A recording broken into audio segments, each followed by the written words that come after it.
السلام علیکم۔ پروگرام سفر شرط کی ایک اور قسط کے ساتھ حاضر ہیں۔ جیسا کہ آپ جانتے ہیں، اس پروگرام میں ہم آپ کو اپنے ساتھ لے کر چلتے ہیں دنیا کے ملکوں شہروں وہاں کی آپ سیر کرتے ہیں، وہاں کے حالات کے بارے میں، وہاں کی تاریخ کے بارے میں جانتے ہیں، ان ملکوں کی ثقافت، ان لوگوں کے رہن سہن کے بارے میں جانتے ہیں۔ آج ہماری خوش قسمتی کہ ہمارے ساتھ ایک ایسے مہمان موجود ہیں جو جرمنی میں تقریباً 40 سال سے مقیم ہیں اور وہ یہاں تشریف لائے ہوئے ہیں، تو ہم نے موقع کو غنیمت جانتے ہوئے انہیں اپنے اس پروگرام میں شرکت کی دعوت دی۔ آپ ہیں جناب سرور غزالی صاحب، السلام علیکم۔ السلام علیکم۔ ہم آپ کو خوش آمدید کہتے ہیں اور ہمارے ناظرین یقیناً آپ کو دیکھ کے خوش ہوں گے۔ ہم آپ سے بات کریں گے جرمنی کے بارے میں، تو پہلے تو ہمارے ناظرین کو آپ جرمنی کے کچھ جغرافیائی اور تاریخی پس منظر کے بارے میں بتائیے۔ آپ تمام حضرات یقیناً اس بات سے آگاہ ہوں گے، جرمنی یورپ کے وسط میں ایک بڑا ملک ہے اور جرمنی اور فرانس دو بڑے ملکوں میں سے جرمنی کا شمار ایک ہوتا ہے۔ جرمنی کے ارد گرد مشرق میں پولینڈ ہے اور ہالینڈ، بیلجیم اور آسٹریلیا سے ان کی سرحدیں ملتی ہیں جی۔ اور جرمن قوم اور تہذیب جو ہے اس کی کافی تاریخی ان کے تسلسل ہیں جی۔ اور انہوں نے جو ہے نا موجودہ دور میں معاشی طور پر بہت زیادہ ترقی کی ہے۔ ان کی معیشت جو ہے وہ ہیوی انڈسٹریز کے اوپر قائم رہی ہے اور جس میں آٹو انڈسٹری سب سے اہم ہے اور یہ آج بھی بہترین گاڑیاں بناتے ہیں۔ تاریخی پس منظر ہم بہت زیادہ پرانی تاریخ میں تو نہیں جائیں گے، پچھلے 100، 150، 200 سال کی تاریخ میں وہاں پر کیا کیا ہوا، کچھ ذرا اس کے بارے میں بتائیے۔ جرمنی کی یہ موجودہ تاریخ جو ہے وہ پہلی جنگ عظیم اول سے اور پھر جنگ عظیم دوم سے کافی منسلک رہی ہے، اور بالخصوص جنگ عظیم دوم میں جب جرمنی جو ہے ہٹلر کے زیر سائے ان کے زیر حکومت یہاں پر اپنی جنگی فتوحات میں آگے بڑھ رہا تھا اور اس نے لوگوں کو اور عوام کو یہ تاثر دیا تھا کہ ہم یہ جنگ ہر طرح سے جیت کر دنیا پر حکومت کریں گے، تو وہ آخر کار جیسا آپ سب کو معلوم ہے کہ جنگ عظیم دوم جو ہے وہ جرمنی بری طرح ہار گیا، بہت بری طرح ہارا، اور پھر وہ جرمن قوم جو اپنے آپ کو دنیا پر حکومت کرنے کا حق سمجھتی تھی کہ اس کے پاس ہے، وہ اس بری طرح ہاری کہ اس ملک کے دو ٹکڑے ہو گئے، مشرقی جرمنی اور مغربی جرمنی وجود میں آیا، اور جرمنی کا ایک شہر برلن، ویسٹ برلن جو تھا، اس پر 3 اتحادیوں کی حکومت قائم ہو گئی، فرانس، برطانیہ اور امریکہ۔ تو یہ شہر مغربی جرمنی کے ساتھ تھا لیکن اس پر مغربی جرمنی کا حق نہیں تھا۔ جیسے کہ آپ نے ایک دن مجھے بتایا تھا کہ آپ کی فلائٹ جو تھی وہ کیا قصہ تھا، ہمارے ناظرین کو بھی بتائیے۔ وہ ایسا ہے کہ جب میں 1981 میں جرمنی کے لیے روانہ ہوا تو میں نے جو ہے لفٹھانسا سے اپنی فلائٹ بک کروائی، ہمارے جو ٹریول ایجنٹ صاحب تھے وہ ہمارے بھائیان کے دوست تھے، تو انہوں نے مجھے کہا کہ میں تمہیں فلائٹ کر دیتا ہوں فرینکفرٹ، وہاں پر تمہیں چینج کرنی ہوگی۔ پھر وہ تلاش کرنے لگے کہ فرینکفرٹ سے آگے لفٹھانسا کی کوئی فلائٹ ہو، تو انہیں باوجود بہت کوشش کے نہیں ملی۔ انہوں نے مجھے کہا کہ سرور سوری، تمہاری فلائٹ فرینکفرٹ سے پین ایم جائے گی۔ اچھا، ہاں، برلن کے لیے۔ اچھا، تو اس وقت یہ صورتحال تھی کہ سامان جو ہے پھر وہ پورا برلن تک بک نہیں ہو سکا، سامان کو فرینکفرٹ میں مجھے لینا پڑا اور پھر برلن کی فلائٹ کے لیے دوبارہ چیک ان کرانا پڑا اور آیا۔ جب میں برلن پہنچا تو مجھے یہ پتہ چلا کہ لفٹھانسا کو برلن شہر میں، مغربی برلن میں لینڈ کرنے کی اجازت نہیں ہے۔ اچھا، وہاں پر ان کے ملک کا حصہ نہیں ہے، بالکل ان کی حکومت کا حصہ نہیں، ملک کا حصہ، حکومت کا حصہ نہیں ہے۔ اچھا، اور ملک کا حصہ انہوں نے فرضی طور پر بنا رکھا تھا، لیکن جو معاہدے ہوئے تھے ان کے تحت ویسٹ برلن پر 3 اتحادی قوتوں کی حکومت۔ یہ معاہدہ جس کا ذکر آپ کر رہے تھے پورٹسڈم، جی ہاں، پورٹسڈم شہر میں ہوا تھا، بالکل۔ اب وہاں پر آپ لے کر بھی گئے تھے؟ بالکل۔ جنگ عظیم دوم ختم ہونے کے بعد جب جرمنی ہار چکا تھا، اتحادی فوجیں اور رشیا کی فوجیں جو ہیں وہ جرمن پر قابض تھیں۔ برلن شہر میں چاروں فوجیں آمنے سامنے کھڑی تھیں، اور جو مشرقی جرمنی تھا اور مشرقی برلن تھا وہ دونوں ایک ساتھ تھے، لیکن مغربی برلن کا حصہ جو تھا وہ مغربی جرمنی سے کافی دور ہے جی، تو ان کے درمیانی راستے میں پورا کا پورا مشرقی جرمنی تھا اور جس پر رشین فوجیں قائم تھیں، اس لیے مغربی برلن پر کسی طریقے سے جرمن کے ساتھ اس کو جوڑا نہیں جا سکتا تھا۔ اور مشرقی جرمنی پر سے مغربی جرمنی کی کوئی فلائٹ نہیں گزر سکتی تھی، کوئی ریل گاڑی، کوئی سڑکیں، کچھ نہیں۔ اچھا، اور آپ نے یہ بھی بتایا تھا کہ مغربی برلن تھا وہ بھی 3 سیکٹرز میں ڈیوائیڈڈ تھا، یہ امریکہ کا ہے، یہ برطانیہ کا، یہ فرانس کا ہے۔ بالکل، مغربی جرمنی کے 3 سیکٹر، اور ان ہر سیکٹر پہ یہ لکھا ہوتا تھا کہ آپ اس وقت امریکی سیکٹر میں داخل ہو رہے ہیں، آپ اس وقت فرانسیسی سیکٹر میں داخل ہو رہے ہیں، یا آپ اس وقت برطانوی سیکٹر میں داخل ہو رہے ہیں۔ آپ کا تو اس دور میں بھی مغربی برلن اور مشرقی برلن دونوں جگہ جانا ہوا، کیا آپ نے اس میں فرق دیکھا تھا اس زمانے میں؟ دیکھیے، اتحادی قوتوں نے جان بوجھ کر اور ان کی معیشت چونکہ مضبوط تھی اس وجہ سے بھی انہوں نے یہاں پر مغربی برلن میں کافی جو ہے نا پیسے لگائے، خرچ کیے، انہوں نے جرمنی پر بھی لگائے، ان کو ایک مارشل پلان کے تحت قرضے دیے گئے انتہا، اور ان جرمنی نے تو اپنے وہ قرضے بہت جلدی پھر واپس کر دیا ان کی ترقی، لیکن مغربی برلن کا معاملہ ذرا ٹیڑھا تھا۔ ہاں، تو یہاں پر جو ترقی ہوئی اس کے مقابلے میں مشرقی برلن میں کوئی خاص ترقی نہیں ہو سکی۔ وہاں پر جنگ ہارنے کے بعد جو رشیا نے جو مشرقی جرمنی بنایا اور جو ان کو حکومت دی، تو اکنامی طور پر جس طرح سے مشرقی بلاک کمزور تھا، جو کہ وہی وجہ بنی بعد میں ان کے دیوار گرنے کی اور ان کے کمیونزم کی ختم ہونے کی، تو اس وجہ سے وہاں پر کافی مشکلات تھیں۔ وہاں پر جو ہے نا لوگوں کو وہ سہولیات نہیں میسر تھیں جو کہ مغربی جرمنی اور مغربی برلن میں تھی۔ اس کے علاوہ چونکہ کمیونزم ایک خاص نظریے اور نظام کے تحت کام کرتا رہا، تو وہاں پر لوگوں کو وہ بولنے کی آزادی اور دوسری طرح کی جو ہے نا آزادی نہیں تھی جو کہ مغرب کا خاصہ تھا، جس کی وجہ سے مغرب نے ہمیشہ اپنے آپ کو یہ بتایا کہ ہم ایک اوپن سوسائٹی ہیں، اور مشرقی بلاک جو ہے وہ ایک آئینی دیوار کے پیچھے ہے۔ تو یہ فرق تھا۔ وہاں دونوں شہروں کو دیکھیں، جیسا اتفاق ہوا آپ کے ساتھ دیکھنے کا، ابھی بھی محسوس ہوتا ہے جب مغربی برلن سے آپ اس علاقے میں جائیں جو پہلے مشرقی برلن تھا، وہاں کی عمارات، وہاں کی سڑکیں، ماحول وہاں کا خاصا مختلف ابھی تک نظر آتا ہے۔ بالکل، چونکہ 70 سال تک اس طرف رشیا کے زیر سائے حکومت رہی، جس میں رشیا براہ راست مداخلت کرتا تھا، ان کی فوجیں وہاں ہر مستقل موجود رہتی تھیں، اور کمیونزم نظریے کے تحت اس ملک، وہاں کے انسانوں کی تربیت ہوئی۔ وہاں کی تعمیرات میں بہت زیادہ کمیونزم بلاک کے اثرات ہیں۔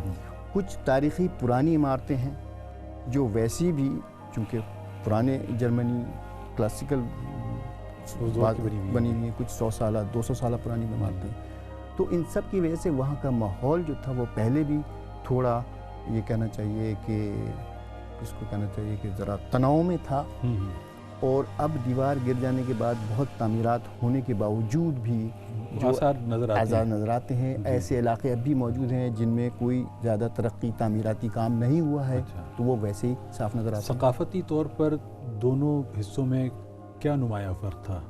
ثقافتی طور پر یہ کہنا چاہوں گا میں کہ جو جدید مغربی جرمنی تھا اس نے اپنے آپ کو مزید ترقی کرنے کا، اور جو ویسٹرن کلچر تھا اس سے اپنے آپ کو اس نے بہت زیادہ آئیڈینٹیفائی کرایا، اور ان کے جو امریکی اثرات تھے، برطانوی اثرات تھے، فرانس کے اثرات تھے، تہذیبی طور پر یہاں نشو و نما پاتے رہے، جبکہ رشیا کے زیر تسلط وہاں پر ان کی جو پرانی قدریں تھیں، جو رشین تہذیب تھی، اس کے اثرات آئے۔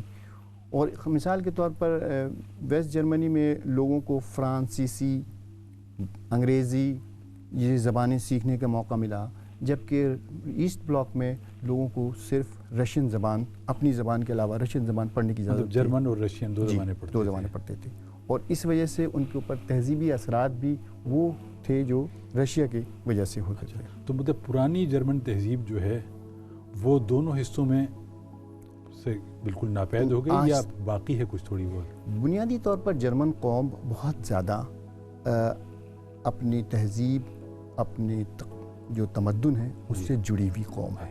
بنیادی طور پر اس بات کو ہمیں سب سے سامنے رکھنا چاہیے، اور اس وجہ سے وہ بہت جلدی ان کے اندر ایسی تہذیبی تمدنی انقلاب تو نہیں آیا، نہ مشرقی جرمنی میں نہ مغربی جرمنی میں. صرف یہ ہوا کہ وہ جو تہذیبیں وقت کے ساتھ ساتھ اپنے آپ کو تبدیل کرتی ہیں، جو ترقی کرتی ہیں، جو آگے بڑھتی ہیں، تو ان کی سمت جو مختلف ہوتی ہے. ورنہ جرمنوں کی جو اپنی تہذیب ہے وہ اس پر آج بھی بہت زیادہ فخر کرتے ہیں. کاسمیٹکس تبدیلیاں تھوڑی بہت رہی ہوئیں، لیکن اندرونی طور پر وہ اپنی ثقافت سے، اپنی روایت سے جڑے ہوئے. بالکل، یہ بہت اہم چیز ہے. عام طور پر جرمنوں کا رویہ باہر سے آنے والوں کے ساتھ کیسا رہتا ہے؟ کیونکہ ہم یہ چاہیں گے کہ ہمارے ناظرین جب اس ملک کے بارے میں اتنا جان رہے ہیں تو وہاں پر جائیں بھی، یہاں سے تو اتنا زیادہ دور بھی نہیں ہے. تو وہاں پر لوگوں کا رویہ کس طریقے سے ہے؟ دیکھیے، وہ ایسا ہے کہ رویے کے بارے میں مختلف جو معاشرے میں جو طبقے ہوتے ہیں ان کے مختلف رویے ہوتے ہیں. لیکن میں 40 سال سے وہاں رہ رہا ہوں، اور میں جو ہوں وہاں میں طالب علمی کی زندگی گزاری میں نے. اب میں وہاں پر نوکری کر رہا ہوں اور میں اب پڑھاتا ہوں یونیورسٹی میں، اور یونیورسٹی میں ہمارے پاس جرمن طلباء آتے ہیں جو کہ اردو سیکھنا چاہتے ہیں. اچھا. تو اس سے آپ یہ اندازہ لگا سکتے ہیں کہ جرمن باوجود اس کے کہ وہ اپنی تہذیب سے بہت زیادہ جڑے ہوئے ہیں، ان کے اندر یہ خاصیت بھی ہے، یا وہ اس بات کو بھی پسند کرتے ہیں کہ دنیا کے حالات کو جاننا، دنیا کے لوگوں سے ملنا، ان کی زبانیں سیکھنا، یہ بھی ان کا ایک خاصہ تہذیب کا حصہ ہے. اب رہی بات اگر بہت زیادہ غیر ملکیوں کے آنے کی وجہ سے کچھ سیاسی مسائل پیدا ہوتے ہیں یا کچھ سیاسی پارٹیاں اس کو اپنے مقاصد کے لیے استعمال کرتی ہیں، تو وہ ایک الگ مسئلہ ہے، وہ ایک عالمی مسئلہ ہے. اس میں جو ہے وہ تو آپ کو آج کے دور میں بھی کسی قوم کو نہیں کہہ سکتے. جرمنوں کا رویہ اس لحاظ سے بہت اچھا ہے کہ وہ دنیا کو اصل میں وہ ایک ابھی موجودہ جرمنی کی میں بات کر رہا ہوں، سیاسی طور پر بھی ان کی سوچ ہے، وہ دنیا کو ایک مختلف زاویہ نگاہ سے دیکھتے ہیں. ان کی یہ سوچ ہے، یا جو ان کے جو مفکر ہیں اور جو ان کے دانشور ہیں، وہ جو سوچ معاشرے میں پروان چڑھا رہے ہیں، اس کے مطابق کہ دنیا اب ایک ویسے بھی چونکہ بالکل ایک گلوبل ولیج بن چکی ہے، تو اس میں ماحولیاتی اثرات، ان کے جو نقصانات یا ان کی جو مثبت تبدیلی کی طرف قدم اٹھانے چاہیے، وہ دنیا کو ساتھ لے کر چلنا چاہتے ہیں، اور وہ دوسرے چھوٹے ملکوں کی بھی ترقی کے خواہاں ہیں. وہ دنیا کو اب زیر تسلط لا کر نہیں، بلکہ دنیا کے ساتھ مل جل کر تعاون کے ذریعے ایک دوسرے کی باہمی اشتراک سے دنیا کو ایک ایسا ملک، ایک خوبصورت پلانٹ بنانا چاہتے ہیں. اچھی اور پازیٹیو اپروچ. جی ہاں، یہ ان کی بہت اچھی بات ہے. وہاں کے لوگوں کی لباس تو جیسا مغربی لباس جو ہے لباس ہے، اس پہ ہم بات کرنا ضرورت نہیں ہے، بلکہ مغربی کے آج کل تو ساری دنیا کا لباس ایک جیسا ہوتا ہے. غذا کے بارے میں وہاں پر کیا کھانا پسند کرتے ہیں، کیا کھاتے ہیں؟ کیا وہ کچھ چیزیں مختلف ہیں جو برطانیہ سے یا دوسرے ملکوں سے ہوں؟ جرمنوں کے اپنے جو خوراک ہے قدیمی، وہ آہستہ آہستہ تبدیلی ان میں بھی کافی آ رہی ہے. اور جیسے جیسے ان کو دنیا کے دوسری خوراکوں کا پتہ چل رہا ہے تو وہ اس سے آشنا ہو رہے ہیں. وہ ہندوستانی پاکستانی کھانے بہت شوق سے کھاتے ہیں. ان کے اپنے کھانوں میں جو ہے وہ بنیادی طور پر وہ آلو بہت زیادہ کھاتے ہیں، اور گوشت کھانے کا ان کے اندر خاصا رجحان ہے. مچھلیاں، یہ سب جو عام لوگ جس طرح کھاتے ہیں، لیکن کھانے کو پکانے کا اسٹائل جو ہے وہ ان کا قدرے مختلف ہے. اور وہ چونکہ سادہ کھانا ہوتا ہے، اس میں جو ہے نا اتنے ہمارے کھانوں کی طرح مرچ مسالے نہیں ہوتے، تو اب وہ ان مرچ مسالے والے کھانوں سے راغب ہو رہے ہیں. اور وہاں پر جو بہت مشہور ریسٹورانٹس وغیرہ شہروں میں ہوتے ہیں، ان میں جو ہے نا پاکستانی ریسٹورانٹ ہیں، فلپائنی، ٹرکش، ہاں، اور یہ چیزیں بھی کافی مقبول ہیں. ٹرکش کا ذکر آیا، جی ہاں، تو ترکی کا کسی زمانے میں وہاں پر کوئی رول رہا ہے؟ بالکل بالکل، ترکی کے ساتھ جرمنی کا بہت قریبی تعلق رہا ہے. جرمنی اور ترکی، سب سے پہلی بات یہ کہ پہلی جنگ دوئم دونوں میں وہ ساتھ لڑتے رہے ہیں. جب جرمنی دوسری جنگ عظیم ہار گیا تو وہاں پر جب نیا سیٹ اپ ہوا اور جرمنی کی نئی ترقی کی ضرورت ہوئی، وہاں پر بہت سارے لوگ مر گئے تھے جو فوج کے لوگ تھے، تو انہیں آدمیوں کی ضرورت تھی جو آ کر اس ملک کو دوبارہ بنائیں، اور اس وقت ترکی نے اپنے لوگوں کو بھیجا اور وہاں پر ان کی ترقی میں شامل رہے وہ. اچھا جی ہاں. اور کوئی ایسی قوم ترکش کے علاوہ جو وہاں پر آ کر بسی ہو اور جس نے اس کی ترقی میں کسی چیز میں کچھ کردار ادا کیا ہو؟ بنیادی طور پر یہ ترکی ہی ہیں. اور ان کے جو پولیٹیشین ہیں، ان میں اب جو نئی جنریشن آ رہی ہے ان میں بھی بہت سارے جو ہیں ایسے ہیں بچے جو وہاں انہوں نے، ان کے والدین ترکی سے آئے تھے اور وہ مشرقی حصے میں ہاں وہاں پر تو ایسٹرن بلاک تھا اس کے لوگ. جی، مشرقی حصے میں زیادہ تر ایک بات یہ بھی ہے کہ جس طریقے سے یہاں ترکی آئے تھے وہاں ویتنام سے لوگ آئے تھے. اچھا. ہاں، انہوں نے ویتنام کے ساتھ ایک اپنا، چونکہ ویتنام بھی ان کے بلاک کا حصہ تھا، تو انہوں نے ویتنام کے ساتھ وہ کیا تھا.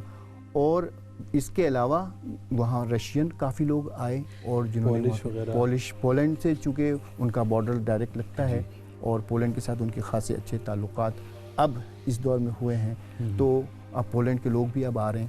ویسے بھی یورپین یونین کی وجہ سے اسپین اور دوسرے ممالک کے لوگ بھی وہاں کافی اب آ کر کام کرتے ہیں اور ان کی معیشت کا سہارا یقیناً وہ لوگ بھی اس میں حصہ لیتے ہیں. وہاں کے لوگوں میں کھیلوں میں کس کھیل میں زیادہ دلچسپی لی جاتی ہے؟ پہلے نمبر پر فٹ بال ہے. اچھا. فٹ بال جرمنی کا بالکل سب سے اچھا پسندیدہ کھیل ہے. اچھا. اور بہت شوق سے کھیلا بھی جاتا ہے اور دیکھا بھی جاتا ہے. اور جب فٹ بال کے میچز ہو رہے ہوں تو ہر گھر میں جو ہے نا ٹی وی پر فٹ بال دیکھا جاتا ہے. اس کے علاوہ کوئی اور؟ دوسرے نمبر پر اگر جرمنی جو ہے اس میں آپ دیکھیں جس طریقے سے اس میں بورس بیکر کا نام آ جاتا ہے لان ٹینس میں، اور فارمولا 1 دنیا جانتی ہے کہ وہ میشائل شوماخر اور فارمولا 1 دونوں ایک ہی چیز کے نام ہیں، اور اس کے وہ بہت ہی زیادہ شوقین ہیں. اور بھی بہت سارے کھیل ہیں، اسکواش میں بھی وہ آگے ہیں، اور ہاکی بھی بہت اچھی کھیلتے ہیں. اور جرمنی جو ہے اس کے پاکستان کے ساتھ ہمیشہ بہت ہی ٹف میچز رہے ہیں اور وہ ہاکی کھیلتے ہیں بہت اچھے. وہاں کی جو انڈسٹریز ہیں، مطلب صنعت میں تو جرمنی کا نام اول درجے کی جو مصنوعات ہیں دنیا بھر میں اس میں رہا ہے. آج کل وہاں پر کون سی مصنوعات جو ہیں وہ زیادہ ان پہ زیادہ زور دیا جاتا ہے؟ جرمنی بنیادی طور پر کافی عرصے سے آٹو انڈسٹریز میں بہت ایڈوانس ہے.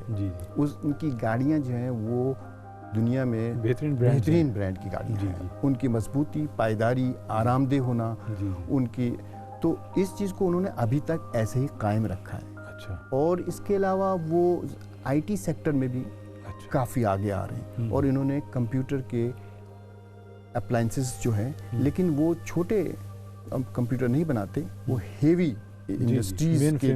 جی ہاں، ان کے جو سیمنز کمپنی ہے وہ پورے ٹیلی فون کے جو سسٹم ہیں وہ بناتی ہیں. وہ ان کی اس میں بڑے کام ہے. پھر کیبل فائبر جو ہیں اس میں.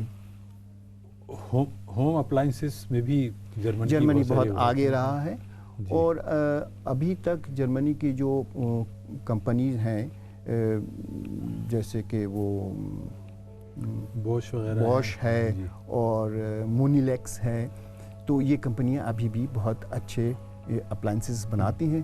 لیکن یہ ہے کہ ان کے اپلائنسز پائیدار مضبوط ہوتے ہیں تو ان کی قیمتیں تھوڑی زیادہ ہوتی ہیں، اس لیے وہ دوسرے کمپنی کے ساتھ کمپیٹ اتنا نہیں کر پاتی، اور اس وجہ سے تھوڑا ان کو شاید کہا جاتا ہے کہ یورپ میں گاڑیاں ویسے تو امریکہ میں پہلے بننا شروع ہوئیں. یورپ میں سب سے پہلی گاڑی جو ہے وہ جرمنی میں بنی اور وہ مرسڈیز والوں نے بنائی. بالکل، یہ بات بالکل درست ہے. اور مرسڈیز کی جو گاڑیاں ہیں اس کا کوئی نعم البدل ابھی بھی نہیں ہے، باوجود اس کے کہ بی ایم ڈبلیو بھی بہت زیادہ آرام دہ اور اچھی گاڑی میں شمار ہوتی ہے. لیکن بالکل آپ نے صحیح کہا. ہمارے ناظرین کو کوئی 2 وجوہات ایسی بتائیے جو ان کو جرمنی جانے پر مجبور کریں؟ دو تو بہت کم ہیں، بہت ساری وجوہات ہیں۔ جرمنی سب سے پہلی بات یہ کہ انتہائی خوبصورت ملک ہے جی، اس میں جو سبزہ ہے، درخت پودے جنگلات ہیں وہ بہت زیادہ ہیں۔ آپ کو سب سے پہلی چیز آپ کی آنکھوں کو ترواہٹ دے گی جرمنی کی خوبصورتی، یہ گرینش۔ دوسری بات یہ کہ جرمنی ایک تاریخی ملک ہے جی، اس صدی کی سب سے اہم ترین تاریخ جرمنی میں لکھی گئی ہے۔ دیوار برلن دیکھنے کے لیے ساری دنیا سے لوگ آتے ہیں ان کے باقیات دیکھنے کے لیے، جس کو کہ انہوں نے بہت اچھے طریقے سے محفوظ کر کے اور اس کے ساتھ ڈاکومنٹیشن وغیرہ بنا کر انہوں نے رکھا، یہ دیکھنے کے لیے تاریخ ہو گئی بات۔ اور بھی سیر سپاٹے سیاحت کے، جرمنی کا جو سیاحت کا محکمہ ہے وہ بہت فعال ہے، وہ وہاں آنے والے لوگوں کو خوش آمدید کہتا ہے، سہولیات بہت ہیں۔ وہ کون سا گیٹ ہے برلن میں جو کہ برانڈنبرگر ٹور، اس کو جرمن میں ٹور کہتے ہیں گیٹ کو۔ تو برانڈنبرگر ٹور جو ہے وہ مشرقی اور مغربی برلن کے درمیان جو دیوار تھی اس میں وہ گزرگاہ ہے، اور وہاں پر بے شمار ابھی بھی سیاح وہاں پر بڑے خوبصورت قسم کے شوز رات کو لائٹ شوز ہوتے ہیں جو مجھے دیکھنے کا اتفاق ہوا تھا، بہت خوبصورت، بالکل، اور ہزاروں لوگ وہاں پر اس وقت موجود تھے۔ بالکل، اور وہاں پر جب کبھی میچز ہوتے ہیں مثال کے طور پر ورلڈ کپ فٹ بال کے، تو وہاں پر بڑی بڑی اسکرین پر وہ لگا کر پبلک ویونگ طور پر اس کو وہ وہاں پر دکھاتے ہیں۔ ہم اپنے پروگرام کے اختتام کی طرف بڑھ رہے ہیں، لیکن اس سے پہلے میں ایک چیز پوچھنا چاہوں گا کہ آپ ان لوگوں میں شامل رہے ہیں جنہیں تاریخی دیوار برلن ڈھانے کا موقع ملا ہے۔ ہاں بے شک، تو کچھ اس کے بارے میں بتائیے۔ دیکھیے یہ تو بہت لمبی بات ہو جائے گی، میں مختصر بتاتا ہوں کہ یہ جو ہے نا جیسا کہ آپ سب جانتے ہیں 9 نومبر 1979 کو جو ہے نا برلن کی 1989 1989 تو دیوار وہ گری، اور وہ رات ہم لوگ بالکل آرام سے سوئے ہوئے تھے، ہمیں نہیں پتا تھا کہ آج رات یہ سب کچھ ہونے جا رہا ہے۔ صبح اٹھے تو پورے شہر میں جو ہے نا وہ ہنگامہ مچا ہوا تھا، اور خاص طور پر جو دیکھنے کی چیز تھی وہ ایسٹ جرمنی کی مخصوص خاص قسم کی گاڑی ٹرابی جس کو ہم کہتے ہیں، وہ پورے شہر میں دوڑتی پھر رہی تھی، اور ہمارے سمجھ میں نہیں آ رہا تھا کہ کیا ہوا۔ پھر جو ہے نا ہمیں یہ پتہ چلا کہ آج رات دیوار گر گئی ہے۔ اچھا، اور دیوار گری اس طرح سے تھی کہ بھئی کچھ گیٹس کھل گئے، کچھ حصے دیوار کے ہٹ گئے، اور باقی پوری دیوار تو شہر میں پھیلی ادھر کے لوگ ادھر، ادھر کے لوگ ادھر آئے۔ اس سے پہلے تو سخت پابندی تھی ادھر کے لوگ ادھر آنے میں، کوئی پرندہ پر نہیں مار سکتا تھا۔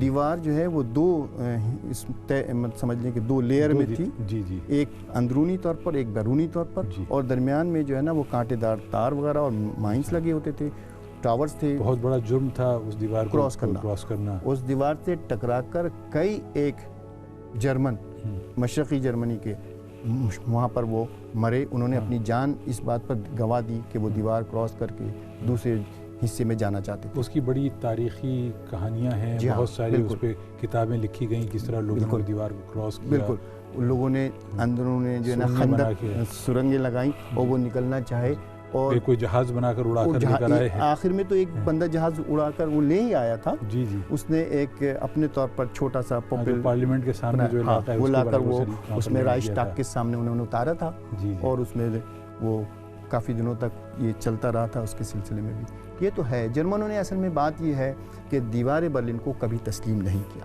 اچھا، اور وہ ہمیشہ سے یہ چاہتے تھے کہ یہ دیوار برلن اپنی جگہ پر نہیں رہی۔ باتیں تو کرنے کی بہت ساری ہیں، جس طریقے سے سرور غزالی صاحب ہمیں جرمنی کے بارے میں بتا رہے ہیں، ہم اس پر گھنٹوں گفتگو کر سکتے ہیں، لیکن تنگی وقت آج پھر آڑے آ رہی ہے اور ہمیں اپنے پروگرام کو یہاں پر ختم کرنا پڑ رہا ہے۔ سرور غزالی صاحب، آپ کا بہت شکریہ کہ آپ ہمارے پروگرام میں تشریف لائے اور ہمارے ناظرین کو جرمنی کے بارے میں مفید معلومات سے آگاہ کیا۔ اس کے ساتھ ہی آج کی اس محفل سے عابد علی بیگ کو اجازت دیجیے، انشاءاللہ آئندہ قسط میں آپ کے ساتھ پھر حاضر ہوں گے۔ خدا حافظ۔